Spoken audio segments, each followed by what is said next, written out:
Previously on Thrawn. Halt! Identify yourself! Once they set their minds to something, they succeed. Or die in the attempt. mitth'raw'nuruodo. But I believe it would be easier for you to just call me Thrawn. That'll be another of your duties. Learn as much as you can about him, his home world, and his people. His name is Skywalker. Anakin Skywalker. We've been invited to the metallurgy lab tonight to play cards with Spenc, Orbar, and Rosita Turuy. Is this what chists do? See a trap and just walk into it? Sometimes walking into a trap is the best strategy. There are few traps that cannot be turned against their designers. I suppose you're wondering why Spence and I asked you two here tonight. You said it was to play cards. Rosita and I wanted to pick your friend's brain on tactics and strategy. I'm having some trouble in a couple of my battle simulation We classes. figured you could help with all your military experience, if what we heard was true. I am happy to share my experience. Have you a specific question? I'm interested in the idea of traps. Take these cards. If I'm holding a King's Lane, there's no way any of you can beat me. But you won't know that until it's too late. How would you prepare for that kind of situation? A King's Lane is indeed unbeatable. But recall that there are 3 equivalent runs in the deck. Any of them would stagger yours and lead to mutual deadlock. You have any idea what the odds are against getting 2 King's Lanes in the same deal? As you say, such runs are rare. More likely you hold a Prince's Lane at best, or a cube, or triad. In that event, what you described as a trap would more likely be termed simply a bluff. Okay, but you're avoiding the question. I didn't ask for a dissertation on game theory. I asked what you would do if I held an unbeatable hand. There is no such hand. As I suggested earlier, I might have a King's Lane of my own. In that case, a challenge would mean mutual destruction, and that is never the preferred option. You have not yet made your challenge. It is not too late to choose another. But none would be more satisfying. As you wish. A moment, if you will. I believe you are about to make a challenge. What's going on here? Cadets Orbar and Turuy are running a test, sir. My translator and I are observing their progress. Lieutenant! Very well. Carry on.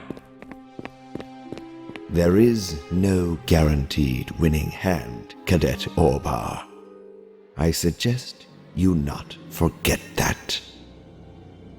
Well, that was fun. So you knew he was gonna pull that? You yourself suggested his tactic this afternoon. What did you learn tonight? Anticipate your enemy. Figure out what he's doing, and then try to stay a step ahead of him. A step ahead or to the side. When an attack comes, it is usually best to be out of the target zone if possible. Yes, I can see how that could be handy. Though I guess you can't always choose. Hey! Get him! If he's too injured to complete his training, he'd have no choice but to drop out. The Emperor's grand experiment will have failed, and I'd be free. Back to my life as planned. What the hell am I thinking? Hey, you! Bright Eyes! Hey, what's going on here? Run! Are you all right? I'm fine. You? My injuries are minor, despite appearances. Your assistance was most timely. Thank you. Sorry I couldn't do more. I was on the wrong side of the hedge. I gather you heard them coming? There is a particular trait all predators tend to use. A balance between silence and speed. Humans use a version of this trait. Thanks for getting me out of the way. Move! I've had just enough training to know I'm not very good at this. You are welcome. And now I believe it is time for us to see Commandant Deenlark. All right. Cadets Orbar and Turuy set up the assault, you say? And did you actually hear them calling in the men who attacked you? No, sir, we didn't. But the comlink record should give you the necessary indicators. Yes, they should. Unless the assailants were an entirely separate bunch. They were not. They came across the southwest corner of the parade ground, moving with speed and stealth. The only way for them to have independently identified us was with electro binoculars. Which none of them had. Orbar's family has a lot to say about what happens on Coruscant. I've put up with Orbar's antics for almost 4 years because of it. They would not risk going outside their closest circle of friends. I assume those suspects would be from the same social level as Cadets Orbar and Turuy. If you're suggesting I'm going to look the other way on this, Cadet, I strongly suggest you revise your thinking. Yes, I am concerned about the potential political fallout here, but I can't let this slide, and I won't. I'm gratified to hear that, Commandant. Let me then suggest an alternative means of action. After the attackers have been found, I recommend they be transferred to starfighter pilot training. You don't want them to be charged? Pilot training is hardly what I'd consider a punishment. It is not intended to be. All 3 show the aptitude and aura necessary for fightercraft pilots. It was obvious from their method of attack. The way they moved. It was the mark of instinctive combat pilots. I believe the starfighter program at the Skystrike Academy is equally capable to the one here at the Royal Academy. The Skystrike's far better with pilots than we are, and there's no reason to tell Orbar or Turuy where their fellow conspirators disappeared to. Is there? I would suggest that the 3 begin their new training... Nugik Cthulhu. Is there a word in basic for that? Yes, incommunicado. Can they be held incommunicado, Commandant? On Skystrike? It's hard not to be incommunicado there. And you're right. I imagine even Orbar might learn to behave himself after 3 of his conspirators disappear without a trace. For a human like Cadet Orbar, this uncertainty will prove a useful lesson. One can hope he will take it to his core and become a better person and officer. It's worth a shot, if you're sure you want to do it this way. Allow me to state it more strongly. If you bring the attackers to court-martial, I will not testify against them. Is this how you do things in the unknown regions, Cadet?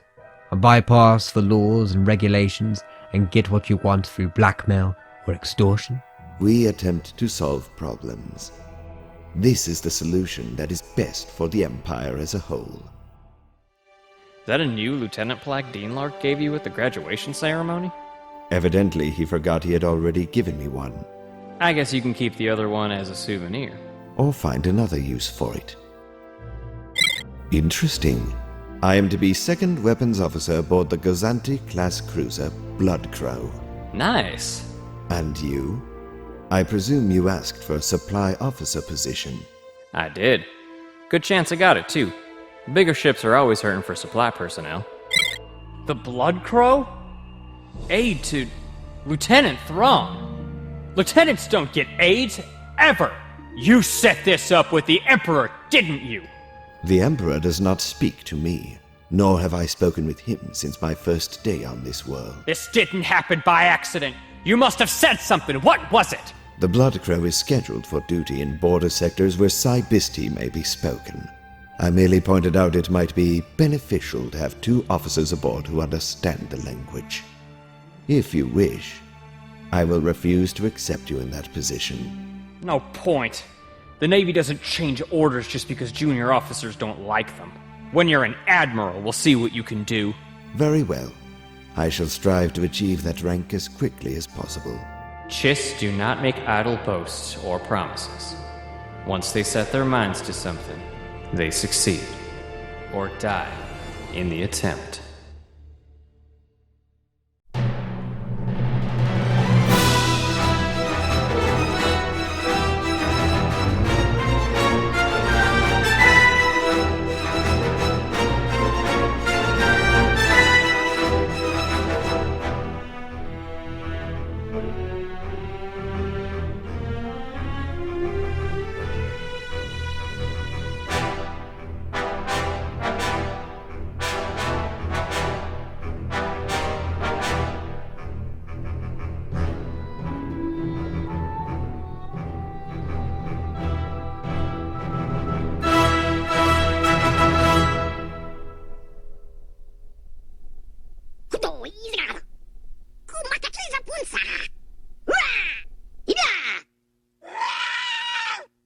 Iti baba.